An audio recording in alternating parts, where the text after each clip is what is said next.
essa mensagem que eu traria num domingo, na última ceia lá do mês passado, mas que trocamos. Aliás, eu não lembro de vocês. Eu sei que era uns domingos atrás aí que eu preguei outra mensagem, decorrência do tempo, não é? E hoje, então, chegou o dia. Digno é o Cordeiro. Abra sua Bíblia no livro de Apocalipse, capítulo 5. Apocalipse, capítulo 5, e nós vamos fazer a leitura de todo o capítulo. Esses versículos que se encontram no capítulo 5 de Apocalipse. Apocalipse, para os que estão agora entrando no caminho de seguir a Cristo e lendo a palavra, lendo a Bíblia, é o último livro da Bíblia. Apocalipse, capítulo 5. Eu tenho em minhas mãos aqui a atualizada de Almeida, mas eu lerei, que é a que está na tela, a ARA, Almeida Revista e Atualizada. Apocalipse 5. Diz assim: vi na mão direita daquele que estava sentado no trono um livro escrito por dentro e por fora, de todo selado com 7 selos. Vi também um anjo forte que proclamava em grande voz: quem é digno de abrir o livro e de lhe desatar os selos? Ora, nem no céu, nem sobre a terra, nem debaixo da terra, ninguém podia abrir o livro, nem mesmo olhar para ele. E eu chorava muito, porque ninguém foi achado digno de abrir o livro, nem mesmo de olhar para ele. Todavia um dos anciãos me disse: não chores, eis que o leão da tribo de Judá, a raiz de Davi, venceu para abrir o livro e os seus 7 selos. Então vi no meio do trono e dos 4 seres viventes, e entre os anciãos, de pé, um cordeiro, como tendo sido morto. Ele tinha 7 chifres, bem como 7 olhos, que são 7 Espíritos de Deus enviados por toda a terra. Veio, pois, e tomou o livro da mão direita daquele que estava sentado no trono. E quando tomou o livro, os 4 seres viventes e os 24 anciãos prostraram-se diante do cordeiro, tendo cada um deles uma harpa e taças de ouro cheias de incenso, que são as orações dos santos. E entoavam um novo cântico, dizendo: digno és de tomar o livro e de abrir-lhe os selos, porque foste morto e com teu sangue compraste para Deus os que procedem de toda tribo, língua, povo e nação. E para o nosso Deus os constituíste reino e sacerdotes, e reinarão sobre a terra. Vi e ouvi uma voz de muitos anjos ao redor do trono, dos seres viventes e dos anciãos, cujo número era de milhões e milhares de milhares, proclamando em grande voz: digno é o cordeiro que foi morto de receber o poder, riqueza e sabedoria, e força, e honra, e glória, e louvor. Então ouvi que toda criatura que há no céu e sobre a terra e debaixo da terra e sobre o mar e tudo que neles há, estava dizendo àquele que está sentado no trono e ao Cordeiro: seja o louvor e a honra e a glória e o domínio pelos séculos dos séculos. E os 4 seres viventes respondiam: amém. Também os anciãos prostraram-se e adoraram. Amém. Glória a Deus. Irmãos, se não fosse para expor o texto, estava aqui. Essa seria uma verdadeira pregação. Mas como a tarefa do pregador é expor o texto, clarear um pouco mais do que está claro, embora com símbolos desse cordeiro que tinha 7 chifres, que tinha uma aparência simbólica que demonstra poder, demonstra força, não é? Nós entendemos aqui, irmãos, a necessidade, então, de destacarmos esse cordeiro, porque ele é digno. O que o faz ter essa dignidade? E o primeiro ponto, aspecto que destacamos, é que esse cordeiro, ele é digno, pois a história de nossas vidas está em suas mãos, nas mãos dele. A história da minha vida e da sua vida está nas mãos desse Cordeiro, que é Cristo Jesus. No capítulo 4, o capítulo anterior, o apóstolo João ele teve a visão do trono de Deus. Se você for ler o capítulo 4, João agora tem a visão celestial, a visão de cima, a visão do plano de eternidade. Agora ele vê quem se assenta no trono, no capítulo 5.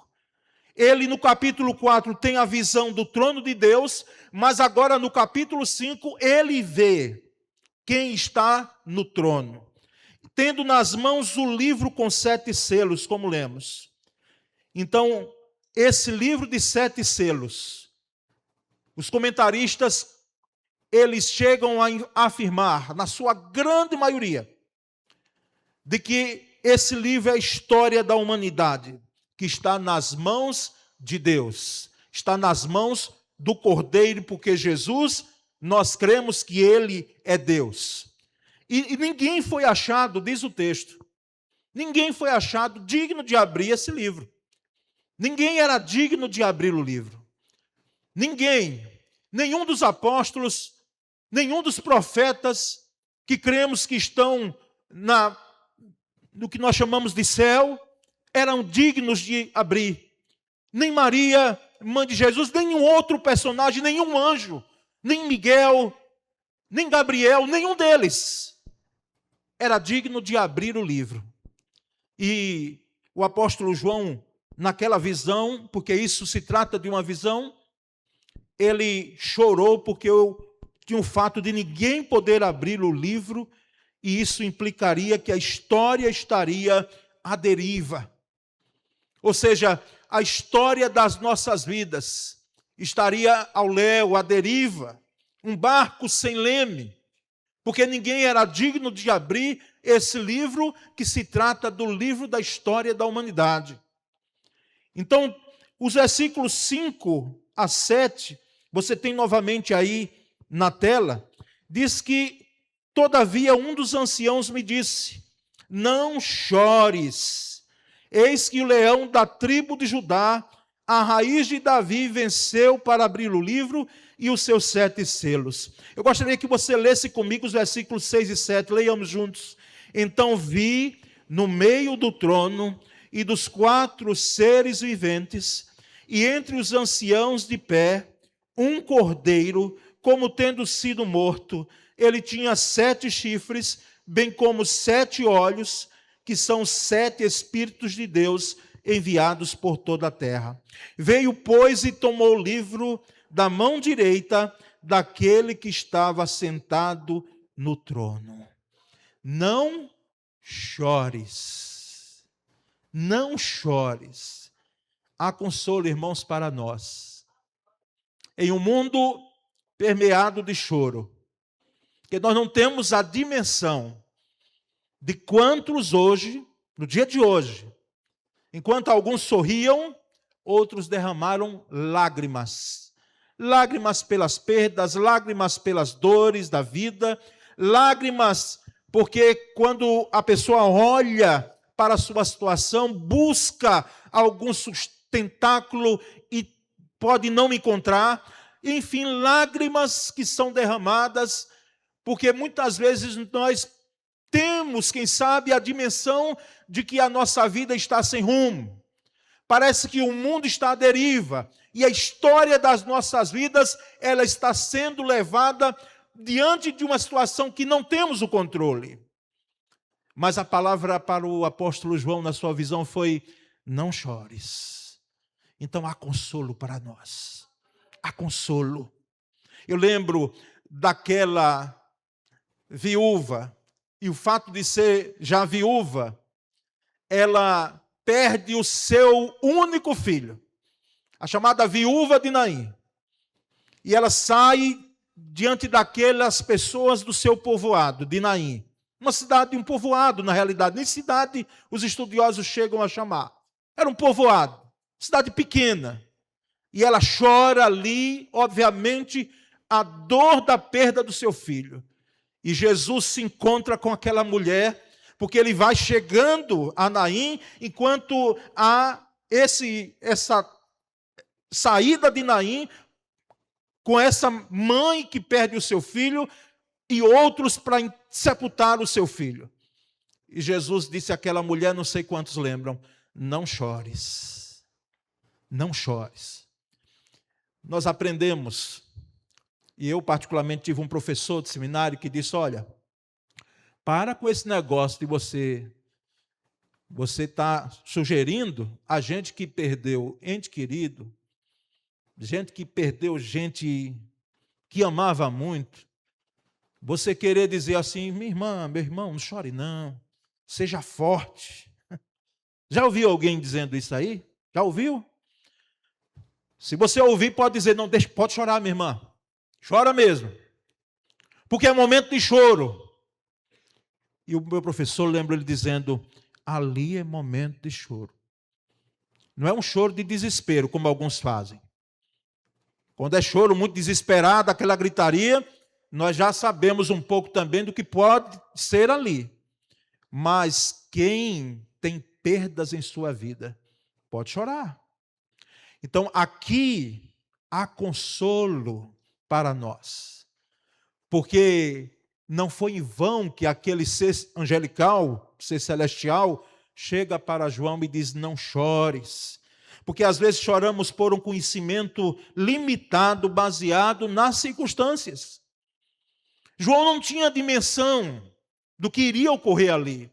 Como nós não temos, muitas vezes, não são poucas, a dimensão de uma situação que a nossa vida, ela tomará. Por isso choramos.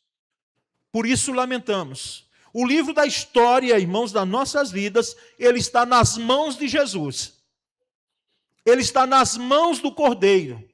Ele venceu para abrir o livro. E o leão, inclusive o termo bíblico do capítulo diz, este que é o leão da tribo de Judá, a raiz de Davi, ele venceu para abrir o livro. Isso demonstra a soberania de Deus. São figuras, o leão da tribo de Judá é mais do que um símbolo da tribo de Judá. Representa a soberania. Soberania. E a raiz de Davi, como Davi foi rei de Israel, o segundo rei do Reino Unido de Israel era rei, e esse rei que nasceu é descendente de Davi, então ele é soberano nesse aspecto humano e muito mais divino. Ele venceu o diabo, Jesus, o Cordeiro de Deus, ele venceu o mundo, ele venceu o pecado e ele venceu a morte. Ele venceu a morte. Por isso que o apóstolo Paulo, aqui na quarta-feira, quando estávamos nos despedindo, com o corpo apenas, porque ela já tinha, o espírito dela já estava com Cristo Jesus, com o corpo glorificado. Lembrando aos irmãos de que lá no primeiro capítulo, no capítulo 15 da primeira carta aos Coríntios, o apóstolo Paulo disse, onde está, ó morte, a tua vitória? Onde está, ó morte, o teu aguilhão? E lá no versículo 57 ele diz, mas graças a Deus, que nos dá a vitória por intermédio de Cristo Jesus, o nosso Senhor. A morte teve a morte na morte de Cristo. John Owen já tinha dito isso no seu livro. E a Bíblia já tinha afirmado antes. O Jesus vencedor é o Cordeiro que foi morto. E nós aqui temos, irmãos, então, essas características daquele que tem o livro das nossas vidas, a história das nossas vidas nas mãos dele. Sua marca, como tinha sido morto, diz o texto. Era a marca dele, como tinha sido morto, e de fato foi. Sua vitória foi conquistada na cruz, por mais paradoxal que seja, morrendo para que possamos ter vida, e nos deu. E a Escritura diz que ele nos deu vida com abundância. Sua posição, ele está em pé, é ação de poder. E alguns comentaristas bíblicos chegam a afirmar de que ele está em pé porque ainda não houve a consumação dos séculos. Ou seja, ele está em pé porque ainda não sentou, mas sentado também está. Mas a figura, a visão de João, ele está em pé numa posição de poder, de autoridade, uma ação de autoridade. O seu lugar no meio do trono. Ele reina soberanamente. Meus irmãos, então digno é o Cordeiro, pois ele tem a história da minha vida. Não esqueça jamais disso. A história da minha vida e da sua vida nas mãos dele. A Escritura diz, os meus dias, o salmista, os meus dias, Senhor, estão em tuas mãos. Estão em tuas mãos. Mas, irmãos, digno é o Cordeiro também, pois o resgate de nossas vidas está também nas mãos dele. O resgate das nossas vidas. Houve um grande resgate. Houve uma grande e gloriosa salvação. E o versículo 8, eu gostaria que você lesse comigo, juntos. E quando tomou o livro os 4 seres viventes e os 24 anciãos prostraram-se diante do Cordeiro, tendo cada um deles uma harpa e taças de ouro cheias de incenso, que são as orações dos santos. 2 aspectos aqui a serem destacados e que não devem passar aqui sem a menção. Primeiro deles, o fato de Deus providenciar resgate para nós. Isso nos leva a orar, a clamar, a interceder, a fazer orações, sejam elas quais forem o tipo de louvor, de glorificação, de intercessão, porque aqui nós temos, irmãos, a citação do texto no versículo 8, de que as taças de ouro cheias de incenso, que são as orações dos santos. E quem são os santos aqui? Os santos aqui não são os apóstolos. Os santos aqui é a igreja do Senhor que ora. Porque a Escritura diz, a Bíblia Sagrada diz que nós somos santificados em Cristo Jesus. Nós em nós mesmos não somos santos pelo aspecto da nossa procedência, da nossa forma de ser, de agir, não. Nós somos santificados em Cristo Jesus. E nós temos a ferramenta da oração. Clamamos em oração. De forma que oração haverá aqui na terra e haverá no céu. Porque são orações de louvor, de agradecimento ao Senhor. E nós entendemos, irmãos, que orar é de fato falar com quem está com o livro da história da sua vida nas mãos dele. Imagine você clamar a um Deus que sabe, que lhe conhece mais do que você mesmo. Pense em alguém que lhe conhece. Pense em alguém que lhe conhece muito bem. Você aumente isso aí N vezes, porque Deus conhece você por dentro e por fora. Então, clamar a alguém que tem a história da minha vida nas mãos dele, para nós, irmãos, que bênção. Que bênção. Mas há um segundo aspecto aí, irmãos. Versículo 9, vamos ler juntos? Na tela seguinte. Diz assim, e entoavam novo cântico, dizendo, digno és de tomar o livro e de abrir-lhe os selos, porque foste morto, e com o teu sangue compraste para Deus os que procedem de toda tribo, língua, povo e nação. Meus irmãos, assim como na visão de João, ele tem a visão das orações ali naquelas taças cheias de ouro. E é simbólico por quê? Porque o ouro é precioso. Quanto é que vale o grama do ouro? É muito. E nós aqui temos o segundo aspecto da visão, que é a evangelização, a propagação, que João vê ali povos de todas as tribos, línguas e nações. Ou seja, nós temos a dimensão da evangelização que a igreja precisa realizar. Para que esses povos de todas as tribos, línguas e nações, eles estejam diante do trono do Cordeiro. É uma ação que nos leva a orar e uma ação que nos leva a propagar, divulgar o Evangelho com as nossas vidas. Com tudo que temos e com tudo que somos. Cristo morreu para comprar com seu sangue pessoas que procedem de toda tribo, língua, povo e nação. E o pastor Russell Shedd, Dr. Shedd, ele disse que aqui não sobrou ninguém. Está todo mundo incluindo aqui. Povo, tribo, língua, nação, ou seja, englobou tudo. É um Deus que para salvar, para resgatar, não faz acepção de pessoas. Veio por meio dos judeus, os judeus era apenas uma ponte. Mas agora, em aspecto de resgate das nossas vidas, todos podem ser alcançados pela graça. Todos podem ter a sua vida resgatadas em Cristo Jesus. E no versículo 10, vamos ler juntos?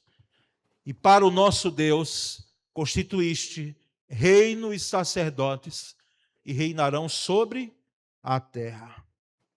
Eu sei que nós estamos diante de uma república, né? O nosso Brasil. Já fomos reinados. Mas aqui ninguém viveu essa época. Temos o registro na história, a nossa história. Mas, irmãos, quando se traz reino, deixe de lado as questões do entendimento ideológico da coisa, o aspecto terreno. Quando a Bíblia diz e traz que o nosso Deus nos constituiu reino e sacerdotes, e nós reinaremos sobre a terra, é no aspecto de que Deus nos chama para estar com Ele, e não há mérito nenhum nosso em relação a isso, porque tudo foi conquistado por Ele. Tudo. A salvação, o resgate das nossas vidas começa em Deus, passa por Deus e termina em Deus. O quanto muito podemos fazer é arrepender dos nossos pecados, crermos em Cristo Jesus como nosso Salvador. Porque toda a salvação é providenciada por Ele, pela divindade. E nós reinaremos com Cristo plenamente na sua segunda vida. É a Bíblia que está dizendo isso, se nós cremos. Reinaremos com Cristo. Fomos também constituídos sacerdotes. Agora nós temos livre acesso ao Pai por intermédio de Jesus. Livre acesso ao Pai. Você hoje não precisa de mediador. Você hoje não precisa de um sacerdote para que possa oferecer um sacrifício no seu lugar. Hoje você não precisa de alguém que faça uma ponte com aquele que está sentado no trono. Não. Você, meu irmão, você, minha irmã, você, sozinho, através do mérito de Cristo Jesus, Ele que é o caminho, Ele que é a ponte, você tem acesso livre a Ele. Você pode chegar livremente, porque a Escritura, a Bíblia diz que o véu foi rasgado, de alto a baixo. Ou seja, não há mais mediador. Às vezes nós percebemos aí em alguns segmentos religiosos, tidos como evangélicos. Eu não quero entrar no mérito de ser ou não evangélico, mas eu entro sim no mérito da questão como é feita. É como assim, se precisasse de um aio, de uma ponte, o pastor, o bispo, ou até alguns nem querem mais esses títulos e usam outros. Eles usurpam, são usurpadores. Usurpam o direito que é só dado a Cristo Jesus. De poderem fazer com que você possa chegar até Cristo. Se colocam muitas vezes como mediadores. É a oração só dele que é a mais poderosa. É Ele só quem pode clamar. Você precisa buscar e obedecê-lo cegamente às vezes. E nós batistas não temos isso como doutrina, como costume. É o sacerdócio do crente. O que é sacerdócio do crente? Você, crente em Cristo Jesus. Você tem liberdade de chegar diante do trono de Deus. Sem mediador, a não ser Cristo Jesus. Por isso que Paulo, escrevendo a Timóteo, seu filho na fé, ele disse: Timóteo, há um só mediador entre Deus e os homens, Jesus Cristo. E aí nós vamos, irmãos, a um terceiro e último ponto, aspecto dessa mensagem, porque o Cordeiro tem a história das nossas vidas nas mãos dele. O Cordeiro providenciou um grande resgate, maravilhoso resgate de nossas vidas, mas digno é o Cordeiro porque nós devemos também render toda a nossa adoração. Ele é digno de toda a nossa adoração, de todo o nosso louvor. E os versículos 13 e 14, eu gostaria que você lesse comigo, os finais desse capítulo. Leiamos. Então ouvi que toda criatura que há no céu e sobre a terra, debaixo da terra e sobre o mar, e tudo que neles há, estava dizendo: aquele que está sentado no trono e ao Cordeiro, seja o louvor e a honra e a glória e o domínio pelos séculos dos séculos. E os 4 seres viventes respondiam: amém.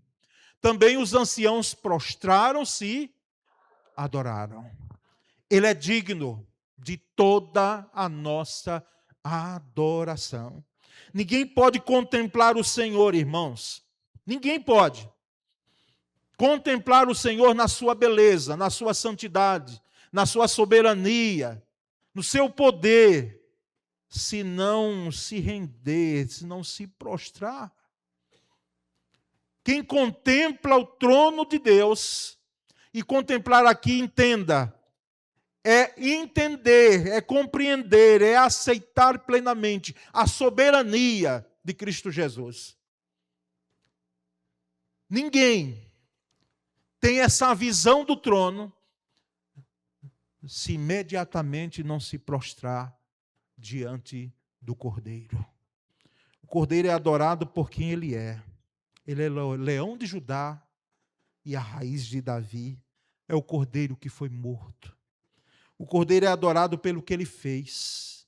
Com seu sangue comprou para Deus e nos constituiu reino e sacerdotes. E o Cordeiro é adorado por onde ele está. Ele está onde? No trono.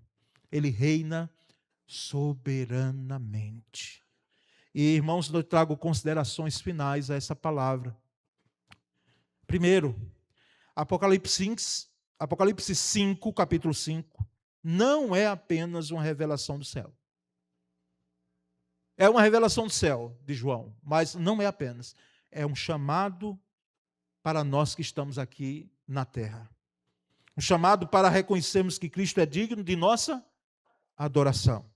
Segundo, somente Jesus tem autoridade para abrir os selos da história da nossa vida e trazer redenção à humanidade, ao mundo. Ele venceu não com a espada. Quando alguém queria usar a espada como Pedro, ele disse: pode colocar no lugar, porque eu não vim trazendo espada. Ele venceu com seu sacrifício. Ele venceu com a sua vida. Ele venceu com a sua morte, e morte de cruz. Terceiro, o centro da eternidade é o Cordeiro, irmãos. Ele está no meio do trono em pé. Ele é digno de toda a glória no céu e é digno de ser adorado, porque ele é o centro de nossas vidas e deve ser aqui na terra. Quarto, que o nosso coração se dobre em adoração diante de Jesus. O nosso coração se dobre, se renda, se lance, se derrame, como nós cantamos hoje o cântico pela manhã. Que a nossa voz e todo o nosso ser se voltem para louvar ao Cristo que venceu. Todo o nosso ser, a nossa voz e todo o nosso ser se voltem para render glória, adoração, louvor ao Cristo que venceu. E que a nossa vida, irmãos, proclame em todo o tempo, aqui e na eternidade, ao que está sentado no trono e ao Cordeiro, seja o louvor, a honra, a glória e o domínio ou o poder para todos sempre. Amém. Amém, irmãos. Quero orar com você. Senhor Deus, nessa noite, nós de fato rendemos toda a honra e toda a glória, porque o Senhor é digno, ó Cordeiro de Deus, que morreu por nós, mas ressuscitou, como cantamos. Digno é o Senhor. Exaltado seja em nossas vidas, glorificado seja em nossas vidas, Senhor, para sempre. Sejas tu engrandecido, que nós, ó Deus, jamais venhamos a nos esquecer de que o Senhor tem a história das nossas vidas em tuas mãos. O Senhor está com as nossas vidas, os nossos dias, os dias da igreja, em tuas mãos. Jamais venhamos a nos esquecer do que o Senhor providenciou, o grande resgate, a eterna e gloriosa salvação. E que jamais venhamos nos esquecer de que, mediante tudo isso, nós devemos adorá-lo, nós devemos engrandecê-lo, nós devemos nos prostrar, nós, ó Deus, devemos nos curvar diante da tua soberania e do teu poder. Ó Deus bendito, muito grato nós somos. Faz com que a nossa vida seja uma vida de adoração constante e contínua. Essa é a nossa oração e fazemos em nome de Jesus.